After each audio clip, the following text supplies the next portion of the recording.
tous, c'est à nouveau Alex qui s'empare de la chaîne de Tina ASMR pour vous faire un nouveau petit débrief football sur ces deux soirées de Ligue des Champions et principalement sur les deux matchs Juventus Atlético Madrid et Barcelone-Lyon. Ces deux matchs ont permis aux deux monstres du football, Cristiano Ronaldo et Léo Messi, de se répondre tac au tac.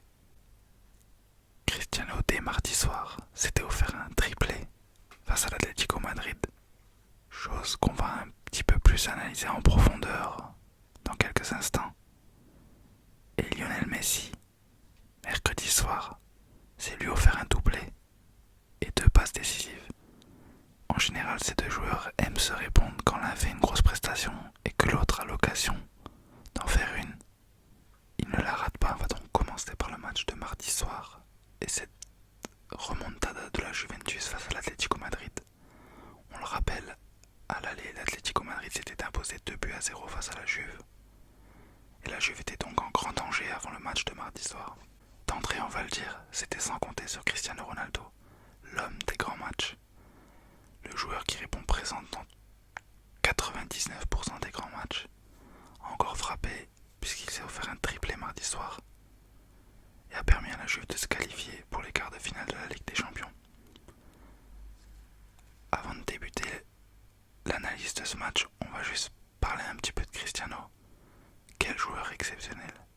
C'est 124 buts en Ligue des Champions. Il a gagné 5 fois cette compétition. Ça fait 3 fois de suite qu'il est champion d'Europe. Et il est encore en lice pour s'offrir une 4ème Ligue des Champions d'affilée avec la Juventus maintenant. Après le match aller, j'avoue que je donnais très peu de chance à cette équipe de la Juve. Parce que je la trouvais suffisante depuis le début de saison. Malgré Cristiano, malgré qu'ils soient en tête de la Serie A, qu'ils soient en 8ème de la Ligue des Champions, je trouvais que dans leur match, par rapport aux joueurs qu'ils avaient dans le contenu, c'était insuffisant. Et l'Atlético à l'aller, même si on va pas refaire le match aller, avait répondu présent dans tous les domaines. Et quand on sait la capacité de cette équipe à défendre, mener de 2 buts avant le match retour, c'était une occasion en or pour eux d'aller en quart de finale de cette Ligue des Champions, dont la finale justement se jouait dans leur stade au Wanda Metropolitano. On va aussi parler de l'ambiance à Turin. Je pense qu'elle est aussi décisive dans ce genre de match. L'ambiance était juste incroyable. On a senti le stade qui croyait à l'exploit. Un stade qui savait qu'avec Cristiano tout était possible. Et ce joueur justement rend l'impossible possible. Avant de rentrer réellement dans le vif du sujet, on va juste parler un petit peu des compositions des équipes. Je vous avoue que j'avais un petit doute sur la composition de la Juventus. Pas sur l'ensemble de la composition, mais l'absence d'Alexandro à gauche m'a fait hésiter, surtout que je connaissais pas du tout Spinazzola, qui d'ailleurs m'a agréablement surpris, mais ça on en parlera un petit peu plus tard. Mais je pense qu'en se penchant un peu plus sur les compositions d'équipe, on peut voir que les plus gros absents étaient du côté d'Atlético Madrid. L'absence des deux latéraux, Felipe Luis et Lucas Hernandez, étaient déjà des grosses pertes pour l'équipe de Diego Simeone, qui a dû un peu bricoler en mettant Juan Fran à gauche et Arias à droite, alors que Juan Fran est plus habitué à jouer sur le côté droit. Et la plus grosse absence pour moi à côté de l'Atlético, c'était celle de Diego Costa, qui au match aller avait complètement secoué la charnière Bonucci-Chiellini en faisant du Diego Costa, c'est-à-dire dans l'intensité, dans le combat, presque sur le terrain, presque comme sur un ring plutôt que sur un terrain de foot, mais en étant très efficace. Alors que ce soir, du coup, l'Atlético a aligné Alvaro Morata, buteur à l'aller justement. Le début de match de la Juventus est incroyable, on sent de suite qu'ils ont envie de revenir. C'est un départ plein d'intensité, avec un pressing très très haut, de quoi gêner à l'Atlético. On voit rarement l'Atlético justement autant souffrir. Alors certes, l'Atlético est une équipe habituée à jouer avec un bloc bas, habituée à défendre, à souffrir. Mais là c'était différent. On a de suite senti que l'intensité mise par la Juventus les dérangeait, que le pressing haut les a vraiment mis en danger. Ils avaient du mal à ressortir les ballons. Quand ils arrivaient un tout petit peu à ressortir, il y avait énormément de pertes de balles. Thomas Lemar par exemple a perdu énormément de ballons. On l'a senti perdu sur le terrain. Mais tout le milieu de terrain de l'Atlético semblait perdu. Coquet, Saúl, Lemar pour en reparler, mais on a senti qu'il y avait quelque chose qui ne fonctionnait pas dès le début de match. Les défenseurs, dès qu'ils récupéraient le ballon, ils balançaient des longs ballons devant. Le problème, c'est que Chiellini et Bonucci ont totalement mangé Morata. Et du coup, l'impossibilité de trouver leur point de fixation faisait que les vagues de la Juventus revenaient perpétuellement vers les cages et vers la défense de l'Atlético Madrid. D'ailleurs, au bout de quelques minutes, il y a un but refusé pour la Juventus. Pour une faute de Cristiano Ronaldo. Justement refusé, je pense, puisqu'il il percute au black. Même si je pense que lui avait décidé de relâcher le ballon, on peut penser qu'il l'empêche d'intervenir par la suite ou de capter le ballon. Mais la Juventus n'a pas ralenti pour autant, bien au contraire. Matuidi et Spinazzola sont pour moi, je pense, les deux hommes de cette première mi-temps côté de la Juve. Spinazzola a multiplié les courses sur son côté, les appels, les efforts, les centres, et a permis à la Juve de créer de nombreuses fois le danger.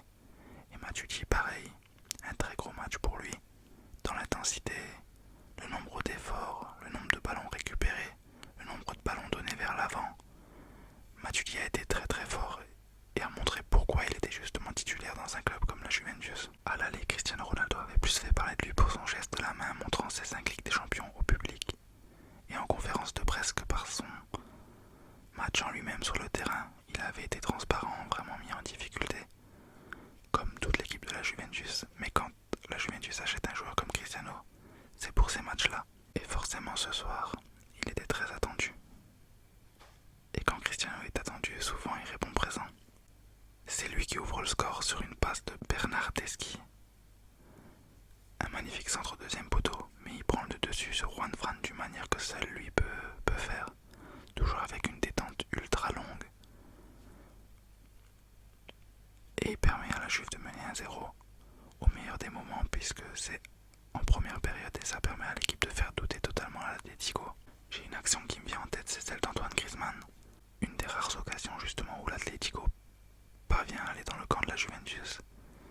Et lui il récupère le ballon et il est en totale gestion. Il marche avec le ballon et là l'Atlético a eu une petite possession de balle pendant quelques secondes, peut-être une minute, mais sans aller vers l'avant. Et Griezmann faisait des signes de ralentir le jeu, d'ailleurs lui marchait sans se projeter. Signe qu'il était en totale gestion du match et que l'Atlético n'avait pas tellement envie de se projeter, de prendre des risques, ou alors, moi je pense surtout qu'il n'arrivait pas à se projeter et à prendre des risques pour essayer d'aller marquer face à cette équipe de la Juve. Il y avait des espaces quand même à exploiter dans l'équipe de la Juventus parce qu'ils mettaient une grosse densité dans le milieu de terrain. Mais sur les ailes, il y avait quelques espaces puisque Spinazzola, comme on l'a dit, n'arrêtait pas de monter. Joao Cancelo, qui est un très bon défenseur, lui aussi aime bien monter, même si on l'a un peu moins vu. Je pense clairement qu'on peut résumer ce match de l'Atlético à 3 joueurs. Lemar, Morata et Griezmann. 3 joueurs offensifs, ce n'est pas pour rien je pense, mais qui ont été totalement absents de ce match.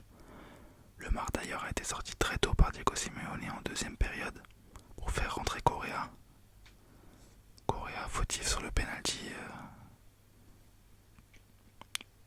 qui apportera le 3-0 à la Juventus. Lemar a perdu énormément de ballons, ne savait pas où se situer. Il a vraiment été catastrophique sur ce match-là. Morata, quant à lui, même si ça a été légèrement mieux en seconde période, n'a pas réussi à exister face à la défense centrale de la Juventus. Chiellini et Bonucci l'ont complètement mangé, comme on a pu le dire pendant 90 minutes. Et ça, forcément, pour l'Atlético, ça a été un gros point faible. Griezmann, qui est le plus, normalement, de cette équipe de l'Atlético Madrid, était dans un mauvais jour, on l'a senti. Ça peut lui arriver aussi. Mais on l'a senti un peu en dedans. Lui qui d'habitude multiplie les efforts, les a multipliés. Mais on a senti qu'il était plus en difficulté pour le faire. Il a eu très très peu de ballons.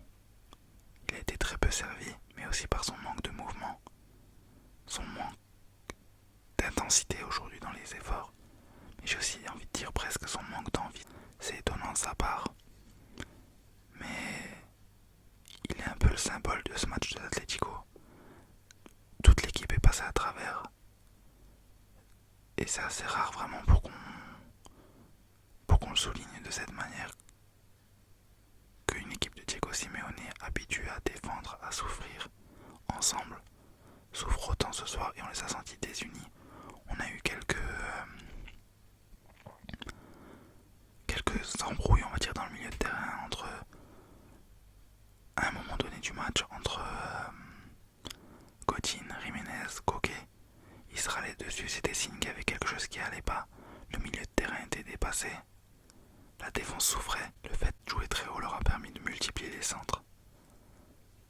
Godin et Jiménez sont de très bons joueurs de tête, mais en face, Cristiano et Mandzukic se régalent de ces ballons.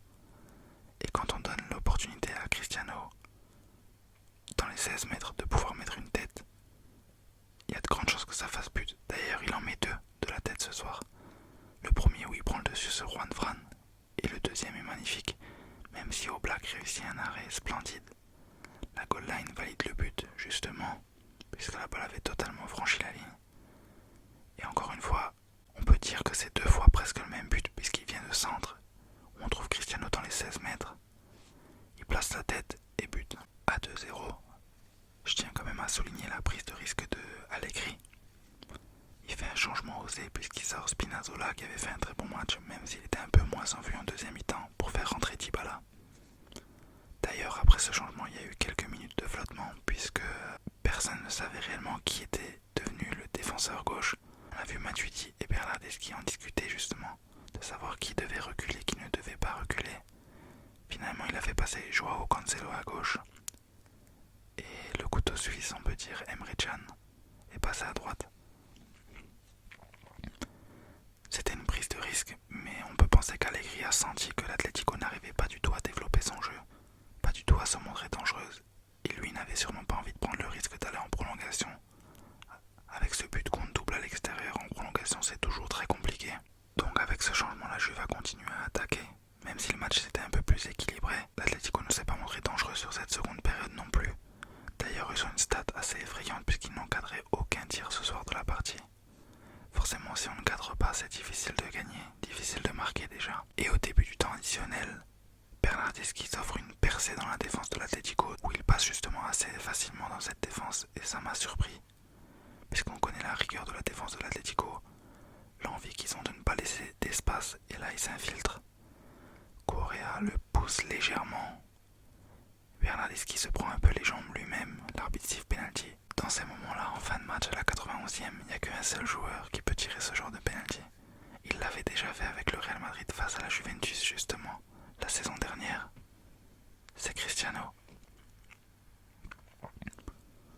On sait que lui, il n'y a aucun stress, aucune peur de manquer le penalty. Il prend ses responsabilités. Il met le 3-0, il reste quelques minutes. L'Atlético ne tente même pas vraiment d'aller mettre le 3-1 et on a senti qu'ils avaient aucune ressource, aucune possibilité. On a vraiment mis en avant les faiblesses de l'Atlético ce soir. Mais j'aimerais vraiment tirer mon chapeau à cette équipe de la Juventus qui a réalisé un match exceptionnel. Enfin un vrai match référence cette saison. Je l'ai dit au tout début, j'attendais ce match référence de la Juve. Parce qu'ils ont les joueurs, ils ont l'équipe pour. Au début de la compétition, avec l'arrivée de Cristiano, c'était l'équipe qui se positionnait forcément favori à la finale et surtout au trophée. Un trophée qui fuit la Juventus depuis de nombreuses années, malgré quelques finales, quelques demi-finales. Il n'arrive pas à aller au bout. Ce n'est pas pour rien que le président avait aligné 100 millions d'euros l'été dernier pour faire venir Cristiano Ronaldo. Le facteur X, le joueur qui vous permet de gagner justement une Ligue des Champions. Mettre cette équipe de l'Atlético à mal comme elle a été mise ce soir est chose très très rare. Ça souligne vraiment la grosse performance de cette équipe de la Juventus. Pour réaliser cette remontada, il fallait un énorme Cristiano Ronaldo. Et la Juve a eu un énorme Cristiano Ronaldo, un Cristiano Ronaldo des grands rendez-vous. Ça, associé à un milieu de terrain qui multiplie les efforts, autant défensifs qu'offensifs, et à une défense centrale exceptionnelle. Tout est réuni pour refaire de la Juventus le favori à la Ligue des Champions. Passons maintenant au débrief du match Barcelone-Lyon. Petit rappel, à l'aller, les deux équipes s'étaient séparées sur un score de 0-0. Le Barça avait fortement largement dominé ce match, mais avaient cruellement manqué d'efficacité. Ils avaient fait quelque chose comme 25 tirs, mais seulement 5 cadrés. L'OL avait énormément subi, avait eu du mal dans l'impact, dans le pressing. On avait presque le sentiment qu'il manquait d'envie, ou alors peut-être tout simplement de niveau. Concernant les compositions d'équipe mercredi soir, côté lyonnais, Marcelo qui était en doute pour une blessure a finalement pu tenir sa place, ce qui a permis à Genesio de tenter quelque chose puisqu'il a tenté un 3-5-2. Pourquoi ce dispositif? Tout simplement parce que les seules défaites du Barça cette année étaient face à des équipes qui jouent en 3-5-2, donc il y avait un peu de superstition. Mais je pense surtout une analyse qui permettait de voir que le Barça était en difficulté pour créer du jeu et mettre en danger son adversaire quand il évoluait dans ce dispositif. Une des choses censées être importantes sur cette composition, c'était le retour de Fekir, qui était suspendu au match aller. Et un des choix forts de Genesio, c'était l'absence d'Aouar dans le 11 titulaire, même si ce dernier est un peu dans le dur depuis quelques semaines. Bruno Genesio lui a préféré Lucas Tousart. Buteur d'ailleurs. Côté Barça également, quelques changements dans la composition, puisque Dembélé était légèrement touché, donc il a commencé la rencontre sur le banc. L'occasion pour Valverde donnait peut-être à ce qui ressemble une dernière chance pour Coutinho, vraiment en difficulté depuis sa signature au Barça, pas au niveau de Liverpool. Les raisons sont compliquées à savoir, peut-être un manque de confiance, la pression aussi, et le fait de devoir assumer un transfert qui a coûté très cher au club. Des fois c'est difficile dans la tête. Il y a également côté Barça le retour d'Arthur dans le milieu, le Brésilien qui est juste exceptionnel depuis son arrivée au Barça, peut-être enfin le réel remplaçant à Xavi. Vraiment un niveau hors norme et des prestations de haut niveau dans les gros matchs, que ce soit dans le Classico ou encore mercredi soir. En début de match, on a vraiment eu l'impression que l'OL avait décidé d'entamer avec un pressing très haut, en étant proche de leurs joueurs, mais c'est compliqué de faire ça sur la durée face au Barça, puisque c'est une équipe qui aime jouer au ballon, même si elle a légèrement évolué dans son jeu. À force de jouer comme ça face à une telle équipe, on s'use physiquement assez difficile. Le Barça lui a joué très très haut, comme à son habitude, et il a clairement empêché les Lyonnais de sortir. En plus de ça, sur le peu de ballons exploitables qu'ils ont eu, principalement en première période, les Lyonnais perdaient trop vite le ballon. Les deux latéraux, Léo Dubois et Ferland Mendy, ont été très difficiles à trouver. Ils ont été absents complètement, principalement en première période. En deuxième période, ils ont eu une petite période de mieux, mais ça, on en parlera un petit peu plus tard. On va en venir au premier grand tournant de ce match, au premier petit problème, gros problème même, on va dire. Première décision qui porte à débat, avec le penalty sifflé sur Denayer pour une soi-disant faute sur Suarez. Un penalty que j'ai vraiment du mal à expliquer. Vous me direz ce que vous en pensez en commentaire. Mais pour moi, c'est clairement Suarez qui fait faute. Et je ne comprends pas qu'avec la VAR, ce penalty soit accordé. On voit sur le ralenti de l'action que c'est bien Suarez qui vient complètement écraser la cheville à Denayer. Même si on est d'accord, ce dernier tacle, mais il tacle à côté de Suarez. On peut vraiment se poser la question de la VAR. Ce n'est pas la première fois que malgré la vidéo, des décisions portent à débat. Et malheureusement, on se doit de le dire, souvent elles avantagent la grosse équipe sur les deux. Penalty ou pas, celui-ci a été sifflé et accordé. Et dans ce genre de moment, même s'il en rate plus qu'il ne devrait, c'est Léo Messi qui s'en charge. Et là, il a montré qu'il était clairement dans son match, en venant poser d'entrée une panenka sur Anthony Lopez. Un geste forcément de grande classe. Et forcément, Messi, comme on l'a dit, vient répondre à Cristiano Ronaldo. Je pense, pour faire un petit aparté, que les deux se nourrissent l'un et l'autre. C'est-à-dire que Cristiano Ronaldo ne serait pas aussi fort qu'il l'est sans Lionel Messi, et inversement. Quand l'un fait un gros match, dès que l'autre a la possibilité de lui répondre, il ne s'en prive pas. Le match a clairement basculé en 5 minutes, entre ce penalty plus que litigieux, juste l'OL se crée une énorme occasion. Je pense que Depay doit finir seul. Mais il tente de glisser le ballon à Dembélé. Moussa Dembélé bien sûr. Mais sa frappe est déviée et du coup elle fuit le cadre. Juste derrière, c'est peut-être le meilleur joueur de l'Olympique Lyonnais qui doit sortir. Puisque c'est Anthony Lopez qui était encore en train de réaliser un gros match comme au match aller où il avait été fantastique.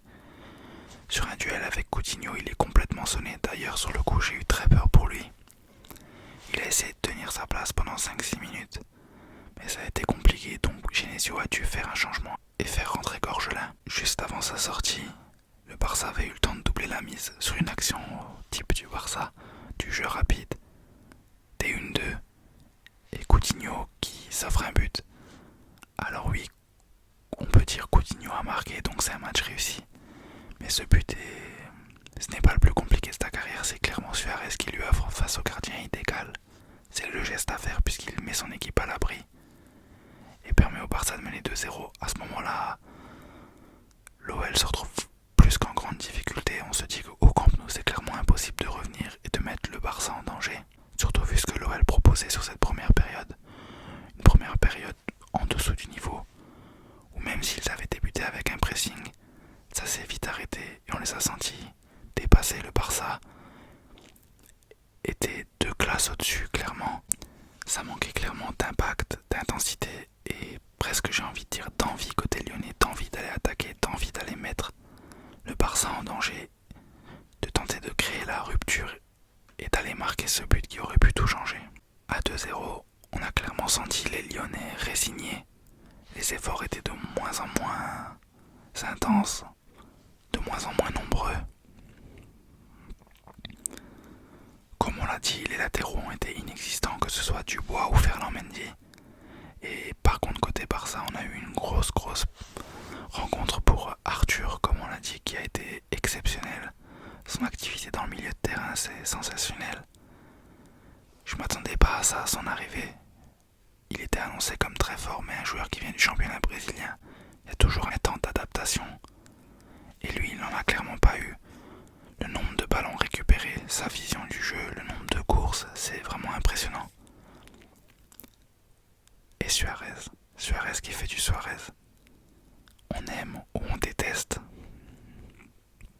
Je vous avoue que je ne suis pas son plus grand fan. Je trouve qu'il a tendance à en rajouter surtout sur les contacts, sur les fautes ou à trop râler, etc. Mais ce qu'il faut lui laisser, c'est que c'est un excellent attaquant. Un joueur qui sait créer le danger, qui multiplie les courses. Et là, il l'a encore montré. D'ailleurs, c'est lui qui obtient le penalty sur le premier but. Penalty plus que litigieux, mais c'est lui qui l'obtient, donc il se montre décisif. Et sur le deuxième, c'est lui qui donne le ballon à Coutinho. En deuxième période, le premier quart d'heure est plutôt dans la continuité de la première période. Même si le Barça ne se montre pas clairement dangereux, l'OL ne se montre pas plus dangereux, ne tente pas plus que ça. Je m'attendais à ce qu'il se découvre, qu'il tente au moins quelque chose pour ne pas avoir de regrets. Et là, sur un petit coup du sort, on va dire, Toussard, qui avait été préféré à Aouar, réduit le score à 2-1. Encore un but litigieux, on va dire, entaché, je pense, d'une faute de Marcelo sur Clément Langlais. Et encore une fois, avec la VAR, il n'est pas signalé. Alors avant, on disait que la VAR favorise les gros. Là, je pense que c'est clairement une compensation. Malheureusement, dans le football, ça ne doit pas arriver. Une compensation, c'est 2 erreurs du coup pour le corps arbitral. Après le but, justement, l'OL a eu un petit temps fort. On a senti le Barça un peu déboussolé et l'OL a essayé d'appuyer là-dessus. On a commencé à trouver un petit peu plus les latéraux, Dubois, Ferland Mendy, qui est sorti sur blessure d'ailleurs dans le match, en espérant que ce ne soit pas trop grave pour lui. Dans l'esprit, à ce moment-là, on a senti les Lyonnais capables, pourquoi pas, d'aller chercher le 2-2, mais il a manqué ce petit plus, ce petit truc qui permet de se créer vraiment une énorme occasion. Il y a eu un petit frémissement sur une occasion de Depay, même si sa frappe finalement est trop écrasée. Et derrière, le Barça ne s'en prive pas, mais il sort une action de très grande classe, avec un crochet qui vient juste mystifier Denayer et Marcelo. Les deux se sont jetés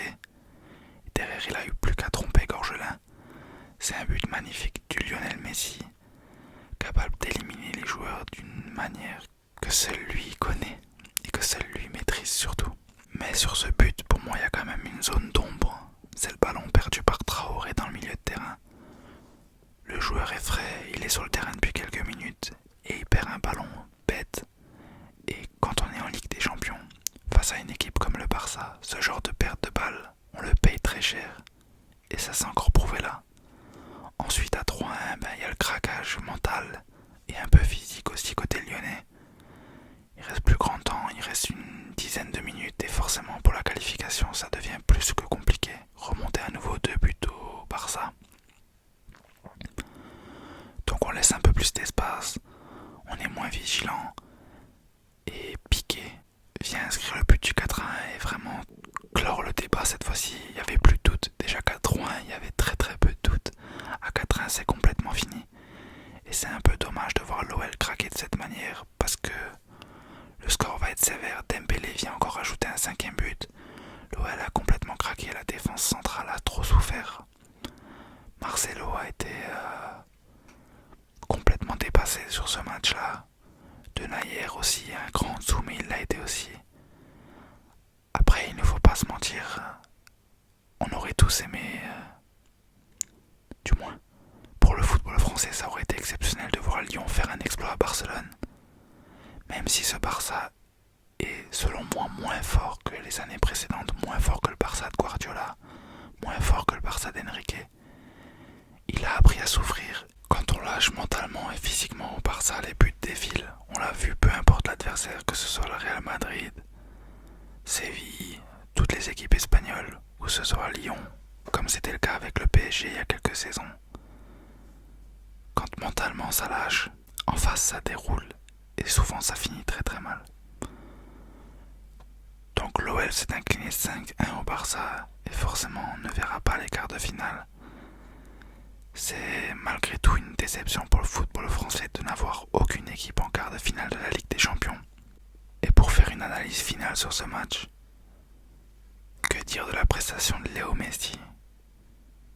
2 buts, 2 passes décisives. C'est un match qui restera frustrant, je pense, pour les Lyonnais.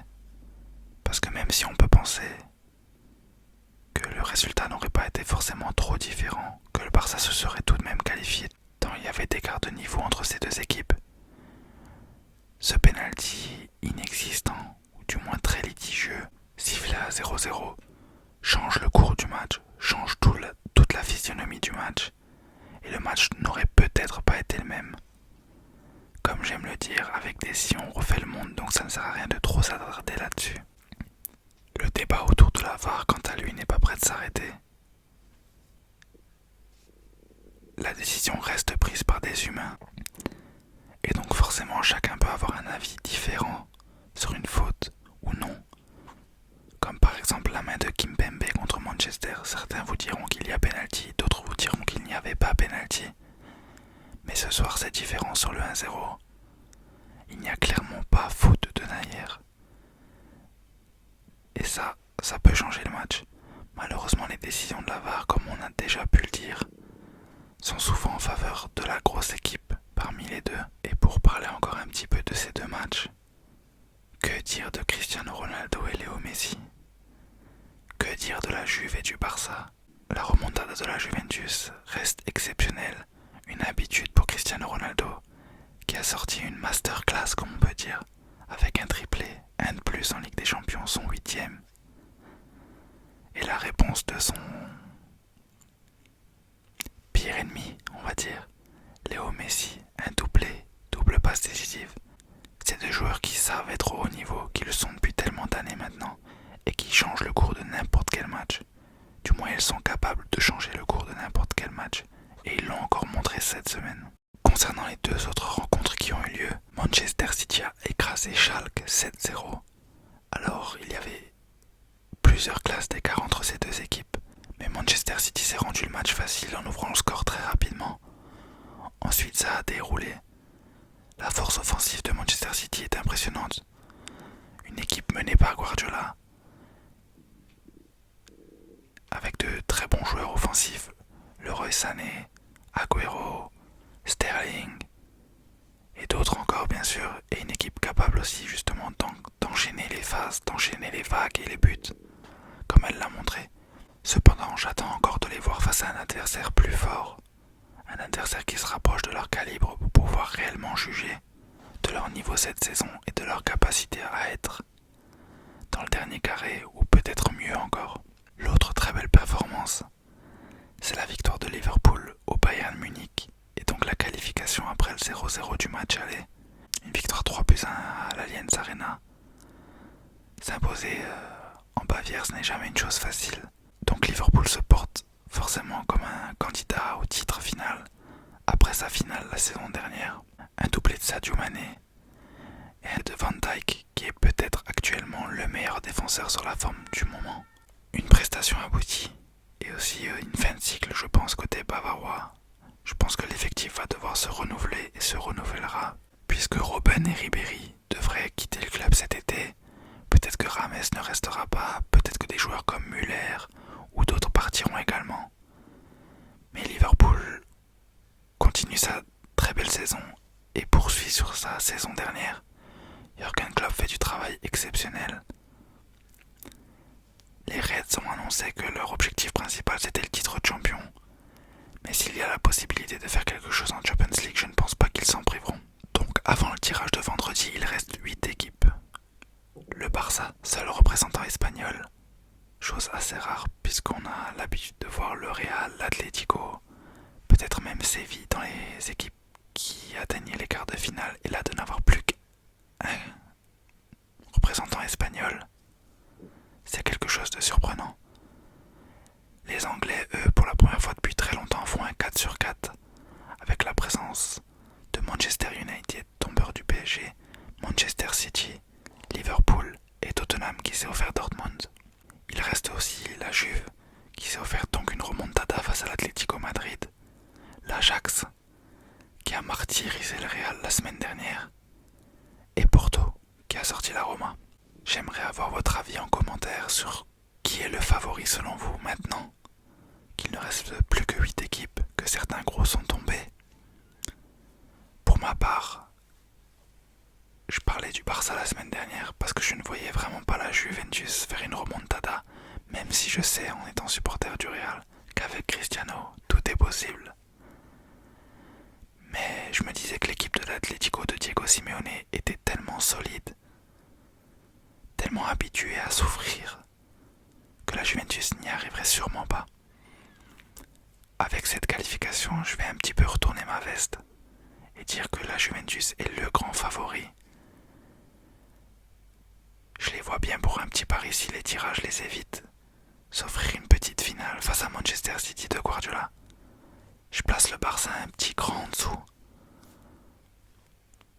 Même si, comme avec Cristiano Ronaldo, Léo Messi est capable de tout changer et le Barça compte peut-être actuellement le meilleur gardien du monde, Ter Stegen, capable de miracles aussi. Il le prouve aussi presque à chaque match. Merci à tous d'avoir suivi cette vidéo. N'hésitez pas à laisser un petit pouce bleu, à me donner votre avis en commentaire et peut-être à me dire quel autre sujet vous aimeriez que je traite, quel autre match. Peut-être pourquoi pas parler du retour de Zinedine Zidane au Real Madrid. Je vous souhaite une très bonne nuit et je vous dis à très vite pour une prochaine vidéo ASMR Football. Ciao.